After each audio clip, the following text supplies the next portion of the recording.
Feira de Alimentos Orgânicos reúne produtores de diversas partes do estado. A história de um dos bairros mais boêmios da capital, a Cidade Baixa. Má conservação das calçadas atrapalha a vida de pedestres. Conheça as startups, formato de negócios que atrai cada vez mais empreendedores. E veja também os serviços oferecidos a moradores de rua em Porto Alegre. Bom dia! Bom dia! A falta de cuidado com as calçadas em Porto Alegre tem atrapalhado e muito a vida dos pedestres. Tanto que aqui em Porto Alegre a Prefeitura decidiu criar um projeto para incentivar a conservação. Veja na reportagem de Amanda Treter. Segundo pesquisa realizada pelo IBGE em 2010, no Brasil, quase 30% das viagens cotidianas são feitas a pé. Porém, o excesso de buracos, desníveis, muros e outros obstáculos tornam a tarefa de andar nas calçadas um desafio. Seguido, tropeça, tudo solto, as lajes, tá feio. Motivada pelo grande número de reclamações sobre a má conservação das calçadas de Porto Alegre, a Secretaria Municipal de Obras e Viação criou o projeto Minha Calçada, Eu Curto, Eu Cuido. Em função das inúmeras reclamações através do 156, né, que é o Fala Porto Alegre, né, que é, vamos dizer assim, o canal que a gente tem, né, que o cidadão reclama, a gente a prefeitura viu que precisava fazer alguma ação mais forte, né, em relação a isso, não só conservar normal, né, vamos dizer assim, as calçadas, né, não ter só uma conservação normal, tinha que ter uma ação mais contundente, uma coisa mais forte, né. O projeto é realizado por regiões, envolvendo diferentes bairros da cidade. A cada edital lançado, uma zona diferente passa pelo processo de revitalização. É feita uma vistoria nas calçadas por funcionários nossos, um levantamento, enfim, e a partir disso a gente lança o edital, é lançado num jornal de grande circulação e na internet, né, no site da prefeitura. E aí ali a pessoa tem como ver o estado que está a sua calçada. O programa é uma parceria entre a prefeitura e o cidadão. Recuperar e conservar as calçadas é responsabilidade do proprietário do imóvel. A prefeitura deve restaurar passeios de prédios públicos, praças e parques. O centro foi o bairro identificado com as piores calçadas. Apesar da revitalização, ainda existem problemas. É muita dificuldade para andar em Porto Alegre. Já que não dá para se evitar as pichações, pelo menos as calçadas devem ser consertadas. Mas eu acho uma vergonha aqueles caminhões de 10 toneladas passarem todos os dias aqui, quebrando isso aí todos os dias. Para uma calçada ser considerada boa, ela deve estar bem nivelada, ter piso antiderrapante e não conter buracos e obstáculos. Além disso, precisa ter acessibilidade aos deficientes físicos. Estamos aqui com o Roberto Santiago, que veio falar sobre o estado da conservação das calçadas no Brasil. Tudo bem, Roberto? Oi, Matheus. No ano passado, tivemos uma pesquisa nacional sobre isso. O portal Mobilize organizou a campanha Calçadas do Brasil, que avaliou cidades de todas as regiões do país. E a pesquisa concluiu que grande parte dos locais avaliados não tem sequer um pavimento regular. E o pior, as ruas e avenidas do país não têm rampas adequadas para a circulação de cadeirantes. Obrigada, Roberta. A Cidade Baixa é um dos bairros mais badalados na noite de Porto Alegre. Mas como ele era antigamente? Quem foi descobrir isso é a nossa repórter Carolina Hickman. A Cidade Baixa, bairro boêmio da capital dos gaúchos, recebe todas as noites centenas de visitantes em seus bares e restaurantes. O que muitas pessoas não sabem é que no século XVIII viviam no local senhores de escravos e quilombolas. O Museu Joaquim Felizardo, localizado na rua João Alfredo, preserva essa história. Sua sede foi construída na casa de Lopo Gonçalves. O Lopo Gonçalves ele é um comerciante muito rico daqui da cidade de Porto Alegre. Ele veio de Portugal, então a maioria das coisas que tem aqui no solar são importadas de lá. Ele era tão rico que ele tinha 14 escravos de sua propriedade. Aqui no porão da casa, onde antes funcionava a senzala, agora abriga uma sala de exposições temporárias. Além da senzala, objetos da época também são preservados através do museu, como os cachimbos trazidos pelos escravos. O cachimbo foi encontrado no pátio do solar. Ele tem vários desenhos diferentes que representam as nações africanas. A história da Cidade Baixa não é contada somente através do museu. As ruas do bairro dão pistas de sua formação, como o Barão e a Baronesa do Gravataí. Quem nos conta mais sobre isso é André Lisiardi, historiador e morador do bairro. A história da Cidade Baixa está relacionada ao Barão do Gravataí e a Baronesa, né? Eles tinham um solar onde é o ponto dos pobres. Isso aqui era uma região alagadiça, né? O arroio de Luto passava aqui pelo João Alfredo, uma região de mato, né? Onde até o século XVIII não tinha uma ocupação urbana. O Barão do Gravataí começou seus negócios como comerciante e logo adquiriu muitos bens. Ao término de sua vida, deixou 47 escravos para a Baronesa do Gravataí. Os dois se tornaram nomes de rua da Cidade Baixa. André explica a importância de preservar esta história. Institucionalizar essa condição histórica deles, né? De ter amparo legal.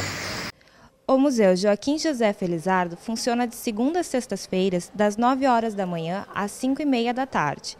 A Cidade Baixa está esperando seus visitantes todos os dias. E no próximo bloco, você vai conhecer as empresas startups. E ainda conheça os serviços oferecidos aos moradores de rua em Porto Alegre. Voltamos já!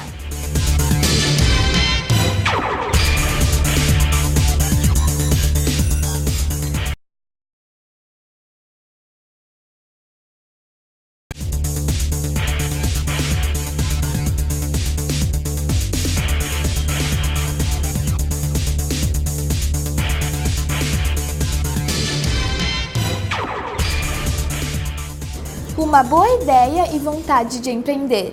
Conheça 2 jovens empresários e as dicas para quem quer criar a própria startup.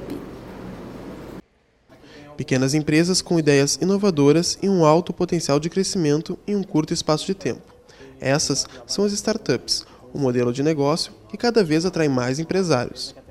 Como Leonardo, que junto com seu irmão e um amigo, decidiram criar a Hectare Agronegócios. Nossa ideia é intermediar a relação entre a compra e a venda de arroz e soja. O produtor detém a soja, detém o arroz e a gente comercializa, a gente faz esse meio campo dele com a indústria, refazendo toda a negociação, trabalhando preços, fretes, tudo que envolve esse meio campo entre o produtor e a indústria, nós é onde a gente onde a gente atua. Vários investidores apostam nesse tipo de empresa. O investidor quer dinheiro. Então, se interessam em investir basicamente pelo alto potencial de retorno financeiro num curto espaço de tempo.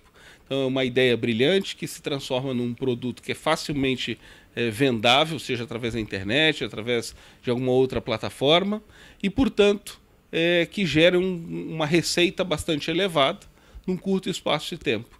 E aí isso atrai os investidores.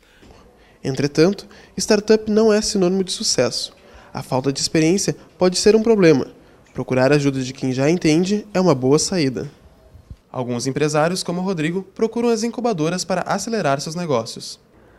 A incubadora dá muita credibilidade para a empresa, é um selo de qualidade. Nós passamos por um processo de seleção bem criterioso e o nosso projeto foi analisado por especialistas de mercado e existe contribuição deles até hoje. Todas as semanas na empresa nós temos as consultorias para ajudar a estruturar e planejar o negócio. Mas ajuda principalmente na parte de abertura de porta para empresas, para os patrocinadores. A empresa de Rodrigo, a Excelente Esportes, trabalha com gestão esportiva e no momento atende 5 federações. Para aqueles que querem abrir sua startup, os empresários dão as dicas. Não ter pressa, estudar o mercado, buscar alianças com outras pessoas com experiências diferentes e tentar se estruturar o máximo possível com 4, 5, 6 pessoas para poder cada uma trabalhar numa área e desenvolver a área da forma mais correta possível para que a empresa não morra antes de 1 ano ou 2 anos. Manter o foco também é importante. Diria que é acreditar, cara, e ir atrás. A gente tem várias ideias, muitas vezes, mas a gente sabe que é difícil botar na prática. Então, acho que o maior conselho é esse aí, vai atrás, faz que vai dar certo. Um dos problemas nas grandes cidades é a vulnerabilidade social dos moradores de rua. Você vai conhecer alguns serviços que contribuem para dar um pouco mais de dignidade à vida dessa população em Porto Alegre. 1.387 é o número de moradores de rua que existe em Porto Alegre, segundo dados da Prefeitura. O Centro POP 1, Centro de Referência Especializado para a População em Situação de Rua, busca auxiliar essas pessoas a ter uma qualidade de vida melhor. Dentro do Centro POP, a gente tem várias oficinas, né, e atividades coletivas, né, que a própria população sugere, né, essas atividades nas assembleias que a gente faz aqui com os usuários quinzenalmente. E a equipe também prepara algumas oficinas e atividades coletivas para os usuários que acessam aqui durante toda a semana. O local oferece, diariamente, lanches e almoço. Durante a semana, ocorrem oficinas de locução, música e filmagem, além do grupo de prevenção à recaída. Tem vários dependentes químicos aqui, então é feito um trabalho preventivo, alguma fala, algumas questões voltadas à questão do uso de substâncias psicoativas, né? As consequências disso e tal. Cícero de Almeida mora na rua há 10 anos.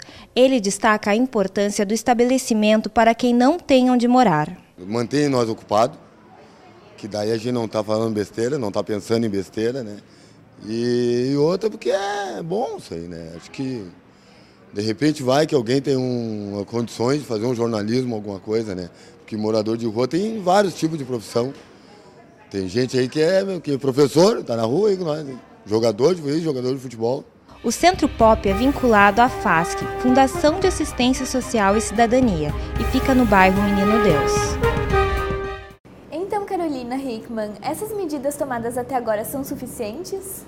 Vendo a matéria, podemos notar que a gente avançou muito em questão de assistência a essas pessoas. No entanto, não é suficiente. A sociedade precisa avançar e perceber que a gente não pode tratar essas pessoas como se eles fossem vagabundos, como costumam dizer os setores mais conservadores.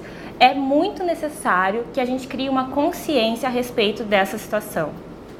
O presidente Mujica está mais avançado nessas questões no Uruguai. Exatamente.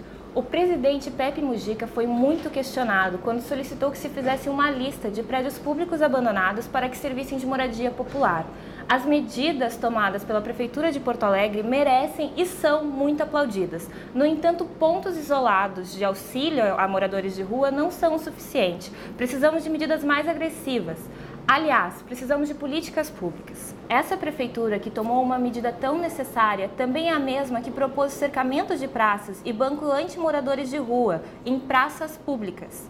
Isso apenas afasta uma realidade inquietante de onde costumamos ir nos momentos de lazer. Ignorar não é a solução. Afastar não significa eliminar o problema. Obrigado, Carolina. E a gente volta no próximo bloco com a Feira de Agricultores Ecologistas e a importância do consumo de produtos orgânicos. A gente volta já.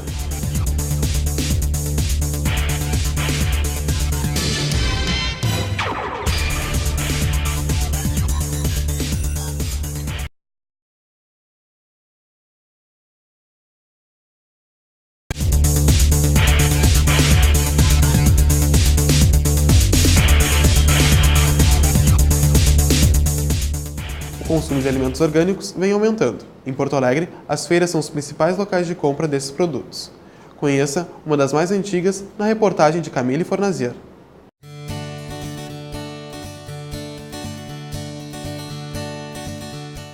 As feiras ecológicas são os lugares certos para quem procura alimentos saudáveis e sem agrotóxicos. Uma das mais tradicionais é a Feira dos Agricultores Ecologistas. Às vezes eles até são um pouco mais caros, nem sempre. Mas às vezes é mais caro, mas que tu vai economizar. Se pensa em termos de dinheiro, vai economizar em remédio, mas principalmente por causa da saúde. E o sabor também. Outro sabor são produtos frescos. Gabriela Martins expõe com a família na feira os alimentos que produzem em Morrinhos do Sul, próximo a Torres. A nossa banca, os meus pais, eles começaram há mais de 20 anos atrás.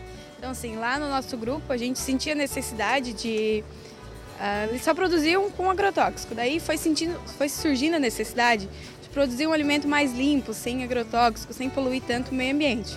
Ao visitar a Feira dos Agricultores Ecologistas, pode-se encontrar uma infinidade de produtos. desde flores, frutas e verduras até sabão de óleo de cozinha reciclado. Limpa muito bem a roupa, melhor do que esse comprado. Ele deixa a roupa branquinha, não precisa usar essa água sanitária, que ele deixa a roupa assim impecável de branca, bem branquinha. Produtos de limpeza é a maior dificuldade que a gente tem de encontrar. A gente não encontra nem no supermercado nem na feira. Então foi uma ótima oportunidade que elas começaram a fazer isso, né, para a gente encontrar esses produtos que são biodegradáveis, etc., né, que vêm em direção a toda a linha do resto da feira. Uma das bancas mais inusitadas é a que vende produtos à base de cactos. Um dos destaques é o suco da planta, feito com água e frutas. O período da maçã é maçã, o período do caque é caque, às vezes o abacaxi, o açaí. Mistura, não se põe açúcar, porque o cactus ele é exatamente bom para baixar o teor de açúcar, então não se deve... E procura-se usar então uma fruta, mas ele pode ser feito sem fruta, sem nada. Em 2013, a feira realizada em frente ao Parque da Redenção completa 24 anos de existência. A iniciativa acontece aos sábados, das 7 horas da manhã até o 12h30. A nossa repórter Amanda Tretter está com a nutricionista Ana Carolina Bragança e vai falar sobre os benefícios de se alimentar com produtos orgânicos. Bom dia, Amanda. Bom dia, Camille. Estamos aqui com a nutricionista Ana Carolina Bragança, que vai nos falar um pouco sobre a alimentação orgânica. Bom dia, Ana. Bom dia, tudo bom? Qual a importância de se consumir alimentos orgânicos? É bastante importante em função da questão de que o alimento que não tem agrotóxico, ele acaba preservando esses nutrientes, essas vitaminas que deveriam estar presentes, mas que aqueles alimentos com agrotóxico acabam sendo perdidos. Então, a gente vai conseguir mais nutriente, mais vitamina, a gente vai conseguir mais antioxidante, mais sabor, porque vai estar preservando a sazonalidade, né, que é a época de cultivar esse alimento. E também a gente encontra bastantes estudos que associam a maior prevalência de doenças com excessivo consumo de agrotóxicos, né? E doenças como câncer, Parkinson, doenças alérgicas, doenças de pele, doenças em geral. E como nós podemos ter certeza de que um alimento é mesmo orgânico? É bem importante que a gente veja nessa embalagem se tem o selo de certificação, que vai comprovar a qualidade desse alimento e a certificação da procedência, né? Da onde que esse alimento foi cultivado.